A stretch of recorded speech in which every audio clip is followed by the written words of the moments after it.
চেনাই যাচ্ছে না, এত সুন্দর সাজিয়েছে। আমি তো মানে ভাবতেই পারিনি যে আমার আগের লুক আর এই লুকের মধ্যে যে পুরো ডিফারেন্স, আমি নিজেকেই চিনতে পারছি না, এত সুন্দর তোমার কাজ। প্রত্যেকটা ফিনিশিং খুব সুন্দর, আই মেকআপটা তো অসাধারণ হয়েছে, মানে আমার ভাবার থেকেও খুব সুন্দর, তার চিন্তা ভাবনা থেকে তার থেকে খুব সুন্দর। এবার তুমি পার্মানেন্ট আমার বুকিং হয়ে রয়েছে। সময় সত্যি বলছিল, বলছে তুই একবার করে দেখতে পারিস। দুজন সাজিয়েছিল, একদম ভালো না, চুচুরোর একজন, তো আমার একদম ভালো লাগেনি।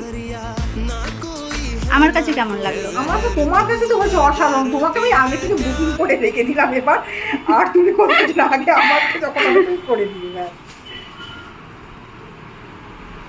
আমি এক্সপেক্ট করতেই পারিনি যে আমি এতটা সুন্দর তুমি মানে ফিনিশিংটা তুমি দেবে। পুরো ফিনিশিং বোঝা যাচ্ছে স্কিনের।